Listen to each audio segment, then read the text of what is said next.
আপনার জন্য বাজেট করে দিছি, সময় হইলে এটা আপনার কাছে ধরা দিব, আপনার গায়ের মধ্যে ধরা, ঠিক কিনা? বেশি দূরের মানুষ যাওয়া লাগবে না, আপনার আত্মীয় স্বজনেরাই আপনার গায়ে ধরাই দিবে। দিয়েছি কত দাফন, কোথা যেন আছে আমার তৈরি সাদা কাফন, দিয়েছি কত দাফন, কত জানাজার পড়েছিলাম, দিয়েছি কত দাফন, দিয়েছি কত দাফন। আমার তরি বাবা আছে কোন সে কে আঘাতে, কোন মসজিদে আলাদ হবে সবে শেষ খাতে। আমার তরি বাবা আছে কোন সে কে আঘাতে, কোন মসজিদে আলাদ হবে সবে শেষ খাতে। কোথায় কখন করবে দাফন আমাকে সাধন, দিয়েছি কত দাফন, দিয়েছি কত দাফন, কত জানাজার পড়েছিলাম, দিয়েছি কত দাফন। কোন বাতাসে কোথায় জানো দুসে বাসের ঝাড়, বাসের ঝাড় বলতেছে ওই জন্য যে একটা বাস আছে আপনার জন্য অপেক্ষা করতেছে, ঠিক কি নেই? ওই বাসটা আপনার জন্য অপেক্ষা করতেছে। কোন বাতাসে কোথায় জানো দুসে বাসের ঝাড়, কোন সে মাটি কোনখানে ডাকে বারবার, আসো অপেক্ষা করতেছি, আসো। কবে কোথায় কেমন কেমন জিন্দেগি তুমি বেছে নিয়েছো, কি কি করছো, কোন কোন জায়গায়, আসো একটু হিসাব দিয়ে দাও আমার কাছে, আসো। ওই মাটি তোমাকে আমাকে প্রতিদিন ডাকে, ডাকে কি ডাকে, একটা বাসার দুবাই নাই, যাবি না ওই বাড়িতে, আমি যাবো না, যাবি না। তোর বাপ তোর তোর ছেলে মেয়ে বান্ধে কাপড়ের কালিকা বান্ধে তার মতনের মধ্যে দিয়ে দিবে, ঠিক কিনা? মিনহা খালাকনাকুম ওয়া ফিহা নুঈদুকুম ওয়া মিনহা নুখরিজুকুম তারাতান উখরা। যাবিনা কততে? আল্লাহ কাছে যাইতে দিবে। আর তুমিও যাইবা না কততে? তোমার ছেলে মেয়ে আত্মীয় স্বজন সবাই যাইতে ওদের মধ্যে হাত দেয়। ওদের মধ্যে যাওয়ার আগে নিজের সোজা করো, ওদের মধ্যে যাওয়ার আগে নিজের তৈয়ারি করো, তৈয়ার করো নিজে। এখানে আমার পূর্বের আলোচক একটুখানি কথা বলেছে, কবরের আযাব অত্যন্ত ভয়ঙ্কর, কবরের জগৎটা অত্যন্ত ভয়ঙ্কর। এটা মুসলমানের জন্য প্রথম ঘাঁটি। এই ঘাঁটি যদি মুক্তি পাইতে পারেন, বাকি ঘাটে যত আছে আখেরাতে সব ঘাট আপনার জন্য মুক্ত, তাহলে আপনার বাসন নাই। কোথায় গেল দুসে বাসের ঝাড়, কোন সে মাটি কোনখানে ডাকে বারবার, কোথায় গেল বর জাতি আছে চারজন, কোথায় গেল বর জাতি আছে চারজন, দিয়েছি কত দাফন, কত জানাজার পড়েছিলাম, দিয়েছি কত দাফন, দিয়েছি কত দাফন। কোথা যেন আছে আমার তৈরি সাদা কাফন, দিয়েছি কত দাফন। আমার মরণের খবর শুনে আসবে কত লোকে, সে যদি বিদায় দেবে আমায় কেউ যাবে না সাথে, যাবে কেউ তো যাবে না, খালি শুয়ে খেলে আমি বলতে পারি ছেলে মেয়ে আত্মীয় স্বজন সবাইকে মরে সিগারে খেলে। আমার মরণের খবর আসবে কত লোকে, সেদিন বিদায় দেবে আমায়, কেউ যাবে না সাথে। ছেলে মেয়ে কাঁদবে সবে, কেউ হবে না আপন। দিয়েছি কত দাফন, কত জানাজার পড়েছি নামাজ, দিয়েছি কত দাফন, দিয়েছি কত দাফন। আরো একটা কথা শোনাব একটু পরে। এখন হিসাবটা মিলাইয়া দেন, মরণ লাগবে কি লাগবে? কথা বলেন, মরণ লাগবে? বাবা একটু চা দেন না, মরণ লাগবে? আহারে, আমি ওই দিন আজকে থেকে 17-18 দিন আগে গজলটা গাইতেছিলাম। একটা লোক কাঁদতে কাঁদতে, আমি তার থামাইতে পারলাম না, কেউ থামাইতে পারলো না, কাঁদতেই শুরু করলো। এরে ধরছে, আপনারে তো ধরলো না, ওরে ধরছে, আপনারে ধরে নেই, ধরবে। আজরাইল যেদিন সায়ের হবে সেই দিন ঠিকই ধরবে, ঠিক না? এই যে ঠিকই আপনি কাঁদবেন, আর কাঁদার সময় পাবেন না আপনার ছেলে মেয়ে কাঁদবে। হাদিস শরীফের মধ্যে আছে, আল্লাহর প্রেমিক, নবীর প্রেমিক যেই মানুষটা এই দুনিয়ায় যতদিন বেঁচে ছিল আল্লাহর জন্য, নবীর জন্য কেঁদেছে, এই মানুষটার মরণ হওয়ার পরে দিয়া এই মানুষটার যখন গোসল দিয়া, এই মানুষটারে যখন কাফনের কাপড় পরাইয়া জানাজার নামাজ বিশেষ করে যখন কবরের কিনারে নিয়ে যাওয়া হবে, গভীর মনোযোগ, ভালো করে গভীর মনোযোগ। মুসলমান, কোন সাহসে তুমি ওয়াজ মাহফিলের মধ্যে না আসিয়া ঘরের মধ্যে ঘুমাইছো? আমার তো বুঝে আসে না, আমি তো হিসাব নিকাশ মিলাইতে পারি না। কোন সাহসে তুমি ঘরের মধ্যে ঘুমাও? হযরত উসমান গনি হাদিস শরীফের মধ্যে আসছে, মিশকাতের শেষের দিকে দেখবেন হাদিসে আসছে, উসমান গনির মনটা বড় নরম। হযরত রাসূল আরবি সাল্লাল্লাহু আলাইহি ওয়াসাল্লাম জান্নাতুল বাকি নামকরণ হয় নাই ওই জায়গা দিয়া হাতে। আমার দিনের মোল্লারা উসমান রে, এই জায়গায় আমার বেটি ফাতিমার খবর হবে। উসমান ডাক দিয়ে কয়, ইয়া রাসূলুল্লাহ, এখানে যদি ফাতেমার খবর হয় তাইলে ফাতেমা কত ভাগ্যবান, আমার ভাগ্যের খবরটা একটু তাজ করে নবীর কাছে দেখি। তখন নবীজি, ফাতেমার খবরটা যদি এখানে হয় আপনি মেহেরবানি করে আমার বলুন, আদি উসমানের খবরটা কোন জায়গায় হবে? উসমান গনি ভেবেছিলেন ফাতেমার খবর এখানে হবে, হয়তো আমার নবী বলবে ফাতেমার আশেপাশেই আমাকে একটা জায়গা দেখাইয়া দেবে। উসমান গনি বলে, ইয়া রাসূলুল্লাহ, কোথায় আমার খবর হবে? এই যে তীর দিলাম, ধনুক দিলাম, তোমার হাতে দিলাম, এখানে দাঁড়াইলে তীরটা মারো।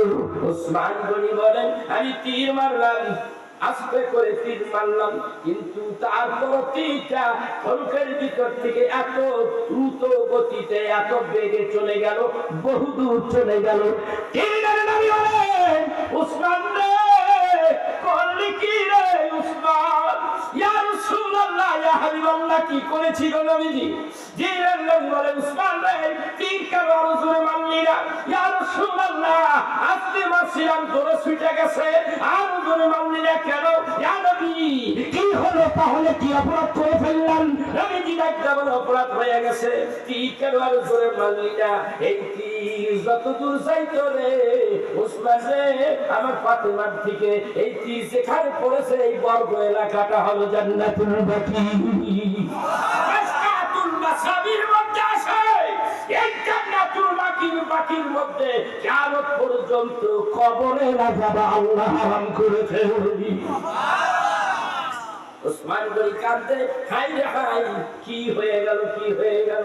হাদিস শরীফের মধ্যে আসছে, উসমান গনি সমস্ত সাহাবীরা সহকারী মসজিদে নববীর মধ্যে নামাজ পড়লেন, সবাই চলে গেলেন, উসমান গনি মসজিদের মধ্যে বসে আছে।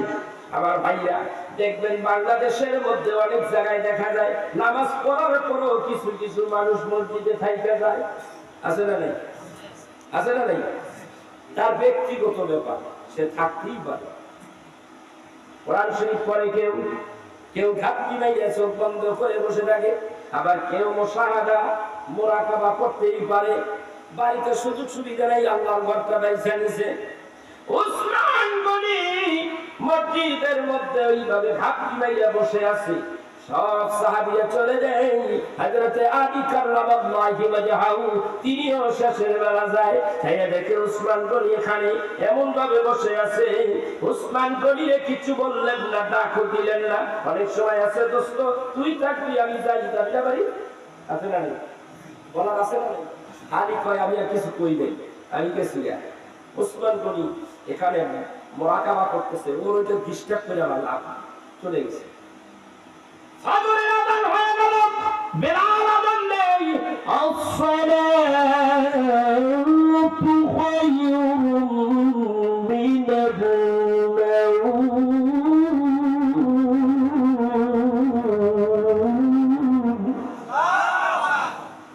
আসসালাতু খায়রুম মিনাল নাওম।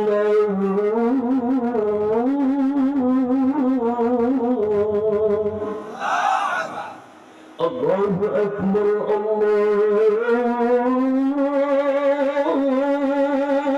الله أكبر لا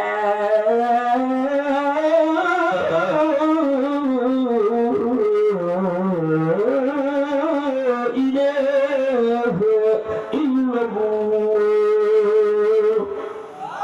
بلال আযান শেষ করলেন, হযরত আলী রাদিয়াল্লাহু তাআলা আনহু মসজিদে পা রাখলেন। হযরত আলী মসজিদে ঢুকলেন, রাসূলও আসলেন, নামাজ শুরু হয়ে গেল। এইবার উসমান গনি নামাজ পড়ে ওই একই জায়গায় তিনি কাঁদতে লাগলেন। কাঁদতে আছে, শুধু কান্দে আর কান্দে।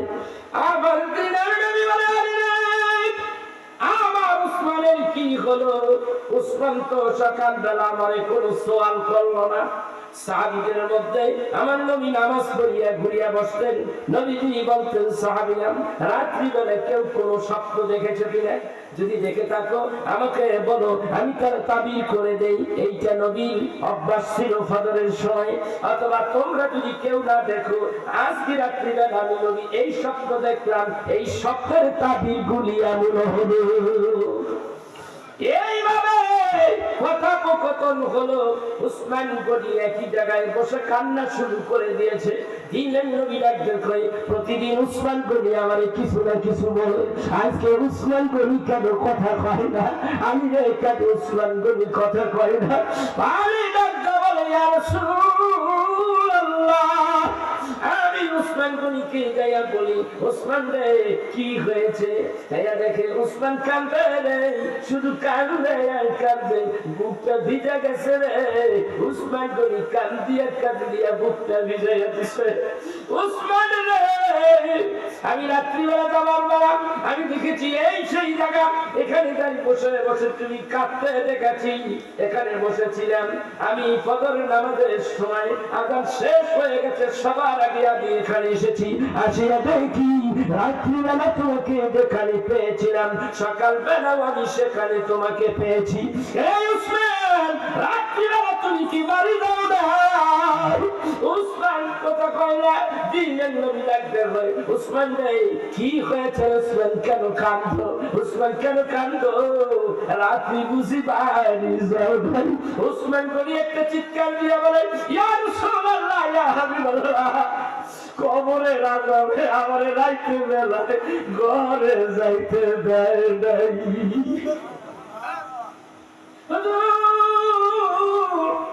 এই কবরের কথা যখন মনে হয় আমি বাড়ির কথা ভুলে যাই। উসমান গনি এই জন্য কাঁদে। আল্লাহ তাআলার নবী বলেন, আমার সাহাবীদের মধ্যে সবচাইতে কোমল হৃদয়ের ব্যক্তি হলো আমার উসমান। উসমান যত কাঁদতো আর কোন সাহাবী এইভাবে কাঁদতো না। আল্লাহ তাআলার নবী বলেন, উসমান কাঁদতোস কেন? ইয়া রাসূলুল্লাহ, কবরের ভয়ে কাঁদি। মুসলমান ভাইরা, প্রশ্ন করি, কত বড় সাহস! সূরা আহজাবের মধ্যে 55 নম্বর 56 নম্বর এই আয়াতের মধ্যে আল্লাহ তাআলা ডাক দিয়া বলেন ইন্নাল্লাহা ওয়া মালাইকাতাহু ইউসাল্লুনা আলান নবী। আমি আল্লাহ আমার হাবিবের আশিক হয়ে গেছি। আল্লাহু আকবার কইলেন না? যেই ব্যক্তি যার প্রশংসা বেশি করে, তৃতীয় ব্যক্তি ওই বেড়ার প্রশংসা করে, ওই বেড়ার আশিক হয়ে গেছে। ওই বেলার আশিক হয়ে গেছে। আল্লাহ নিজে স্বয়ং তার হাবিবের বিরুদ্ধ করে, হাবিব বুঝি মুহাম্মাদের আশিক হয়ে গেছে। আল্লাহু আকবার। আজকের কথাটা দিকে যাচ্ছে ভাইরা, তাফসীরের দিকে যাব না, আলোচনা কোরআন হাদিস ভিত্তিক আলোচনাগুলো আমি করতেছি। আপনি জানেন না রে বাবা, আমার রাসূলের সঙ্গে আপনি যদি সম্পর্ক রাখেন, আমার নবীর চরিত্রটা যদি আপনি ধরে রাখতে পারেন, আমার নবীর প্রেম ভালোবাসা যদি অন্তরের মধ্যে থাকেন, এই প্রেমের কারণে কাল কিয়ামতের দিন নাজাত পাওয়া যাবে। এই ভাই বাবাটা কোথায়? ভাই বাবাটা কি এবারে খারাপ খারাপ বই আওয়াজ করতে ভালো লাগে না, মেলাদিন পরে খারাই আওয়াজ করি। আমার ভাইরা, আল্লাহ তাআলা কেমন তারা হাবিবকে তৈরি করলেন একটু বোঝার চেষ্টা করে। আমার হাবিবে আপনার চিনতে হবে, যদি আপনি ওই হাবিবের উম্মত দাবি করেন। আল্লাহু আকবার বলবেন না? আপনি নবীর উম্মত, আমিও নবীর উম্মত। আপনি যদি নবীর উম্মত হয়ে পাগল হন, আমিও নবীর উম্মত হয়ে পাগল। জানো না রে বাবা, সাহাবীরা যদি নবীর হুকুমে জীবনটা দিয়ে দিতে পারে, কি জানেন? উহুদের ময়দানে সাহাবীরা নবীর হুকুমে জীবন দিয়ে দিছে। তাফসীর ইবনে কাসির সাক্ষী। বাবা আমার 30 বছর আগে তাফসীর ইবনে কাসির পড়েছি। আমার ভাই, আমার বন্ধুরা, আমার ঘরে 19 খানা তাফসীর আছে। আমার ঘরে 30 লক্ষ টাকার কিতাব এখনো মজুদ আছে। এমন কিতাবও আছে বাবা জীবনে কোনোদিন নাম শোনো নাই। এই কিতাবগুলি আমার আব্বা হুজুর আল্লামা আলাউদ্দিন নুরি আল কাদরি পীর সাহেব রাহমাতুল্লাহ আলাইহি মজুদ করেছেন বহু দেশের থেকে। ওই সূত্রে আমি পাইছি। বাবা, এই কিতাবের মধ্যে নাকি তাফসীর ইবনে কাসিরের মধ্যে লেখে, একটু গভীর মনোযোগ বাবা, মনটা একটু নরম করে দেন। এই আলোচনাটা যদি আমি একটু করতে যাই, যদি 2 ফোঁটা চোখের পানি ফেলে দিতে পারেন, আল্লাহ রাব্বুল আলামিন বলেন ফালিয়াদহাকু কালিলান ওয়া লিয়াবকু কাসীরা। বান্দা কম কম হাসো, বেশি বেশি করিয়া কান্দো। কাঁদবা কেন? নবীর মহব্বতে কান্দো, আল্লাহর মহব্বতে কান্দো, জাহান্নামের ভয়ে কান্দো, আল্লাহকে কাছে পাওয়ার জন্য কাঁদো, নবীকে রাজি খুশি করার জন্য কান্দো। তাইলে তোমার জীবনের গুনাহগুলো মাফ হয়ে যাবে। কাঁদো, ভালো করে কাঁদো। ধীরের নবী উহুদের ময়দানে কাফেররা আমার রাসূলকে মারতে চায়। দূর থেকে পাহাড়ের আড়াল থেকে আমার রাসূলকে তীর মারবে। কারে মারতে চায়? টার্গেট তো রাসূলকে না সাহাবীদের দিকে। এতগুলি সাহাবী, এই সাহাবীদেরকে মারবো যারা রাসূল রাসূল বলে, যারা আল্লাহ আল্লাহ রাসূল রাসূল বলে, এইগুলি খুচরা, পরে মারি, আগে মূলটারে মারি। কথা বল, ওইটারে মারলেই তো আমার মনের কামনা বাসনা পুরো হয়ে গেছে। পাহাড়ে আড়াল থেকে বিষাক্ত তীর মার। রাসূল জানতে পারলেন, জিবরাইল জানিয়ে দিলেন, ইয়া রাসূলুল্লাহ, আপনাকে মারবার জন্য একদম কাফেরের গোষ্ঠী পাহাড়ের ওই পারে ওঠ পেতে আছে। কিছুক্ষণের মধ্যে আপনাকে কি মারবে? তীর মারবে, ঝাঁকে ঝাঁকে তীর মারবে। তীর ওই দিক থেকে বলতেই তীর ছেড়ে দিয়েছে।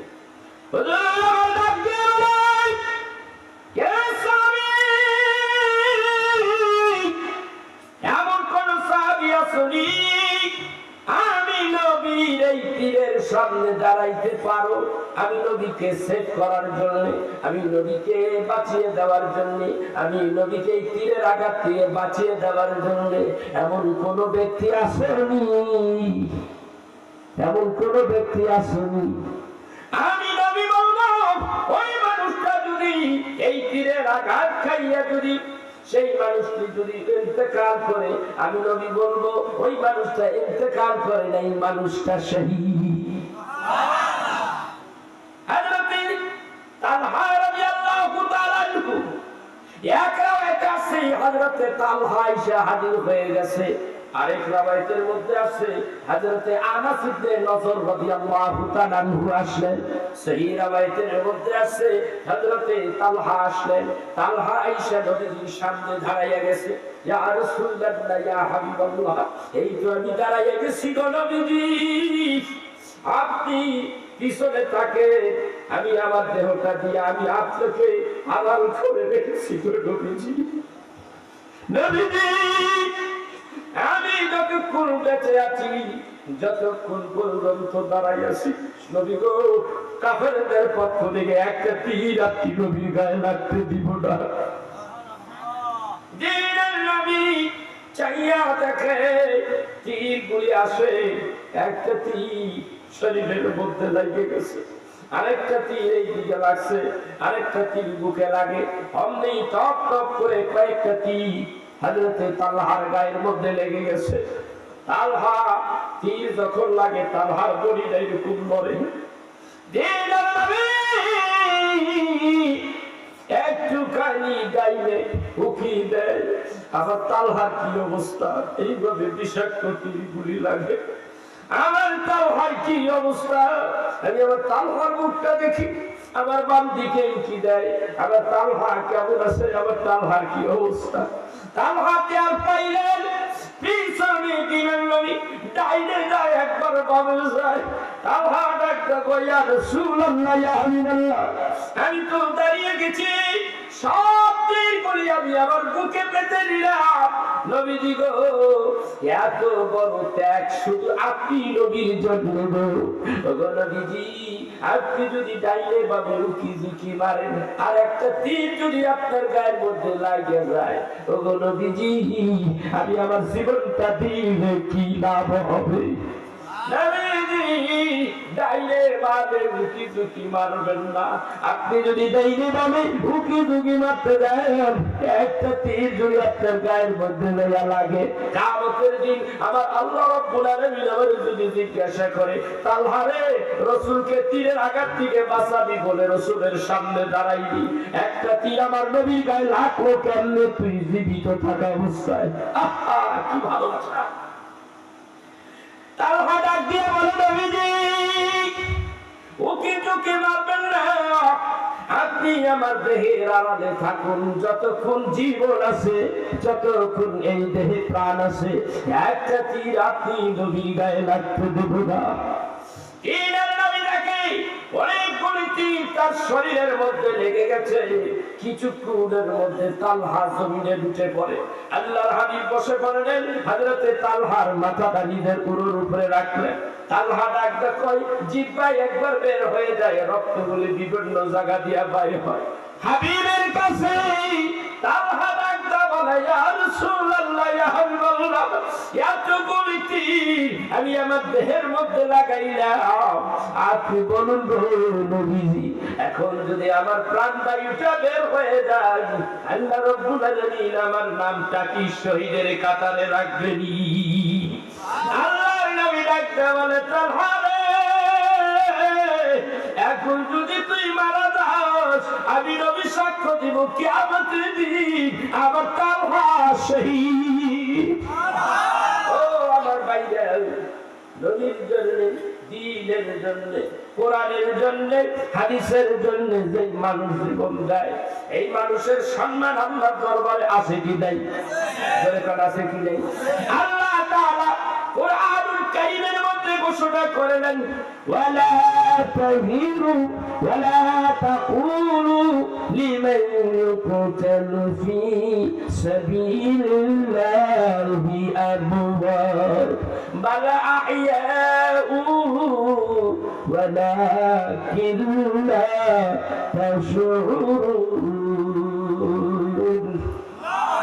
আমার আল্লাহ বলে, হাবিবে, যেই মানুষ বলে আপনি নবীর জন্য, আমি আল্লাহর জন্য, কোরআন হাদিসের জন্য, দ্বীনের জন্য যারা গলাটা কাটাইয়া দিয়েছে, এদেরকে আপনি মরা বললেন না। এরা মরে নাই, এরা মরে নাই, যদিও গলাটা কেটে দেওয়া হলো, প্রাণবায়ুটা ভিতরে নাই, তবু এরা মরে নাই। কে কয়? আল্লাহ কয় বাল আহিয়া, এরা জীবিত, এরা জীবিত, বাল আহিয়া, এরা জীবিত। আবার আরেক আয়াতের মধ্যে সূরা আল ইমরানের মধ্যে এইভাবে ঘোষণা করেন, ওয়ালা তাহসাবাল্লাযীনা কুতিলু ফী সাবিলিল্লাহি আমওয়াত বাল আহইয়াউ ইনদা রাব্বিহিম يرزقون।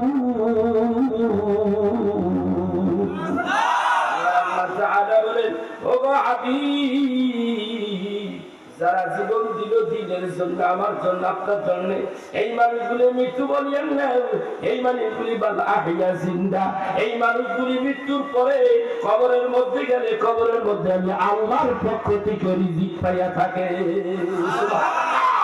হাদিস শরীফের মধ্যে আছে শহীদরা জীবিত আছে কবরের মধ্যে, নবীরা জীবিত আছে কবরের মধ্যে, আল্লাহর ওলিরা জীবিত আছে।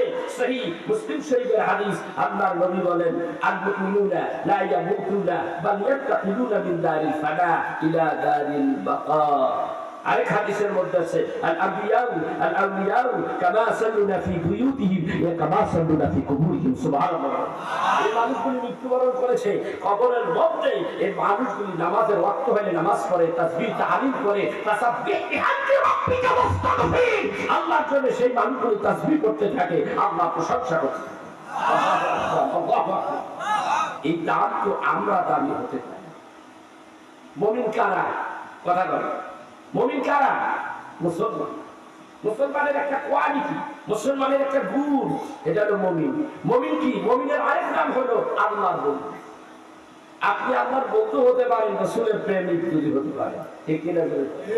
সেজন্য আমি বলেছিলাম, আল্লাহর রাসূল আপনাকে আমাকে মদিনা বলে মদিনার থেকে দেখতেছে। হাদিস শরীফের মধ্যে আছে রাসূল আমার জীবিত। কেমন? অনেকে স্বীকারই করতে চায় না রাসূল জীবিত। আমি হাদিস শরীফের মধ্যে আছে, মিশকাতের মধ্যে একটা না দুইটা না, 2 আর 16 কত হইল? 20টা হাদিস আছে শুধু মিশকাতে। আর 76 হাদিস তো কই জানি না। রাসূল বলতেছে, যখন আল্লাহর কোন বান্দা কোন মজলিসের মধ্যে আমি নবীর প্রতি দুরূদ শরীফ পড়তে থাকে, একদল ফেরেশতা ওইখানে আল্লাহ পাঠাইয়া দেয়। আল্লাহ কয়, আমাদের পাঠাইলেন কেন? আল্লাহ আমাদের ডিউটি দেখি, এই ডিউটি একটু জানাই। এখন আল্লাহ তাআলা বলতেছে, ফেরেশতারা তোমাদের কাজ হলো আমার বান্দারা আমার নবীর উপরে যখন দুরূদ শরীফ পড়তে থাকে, ওই মানুষটার নাম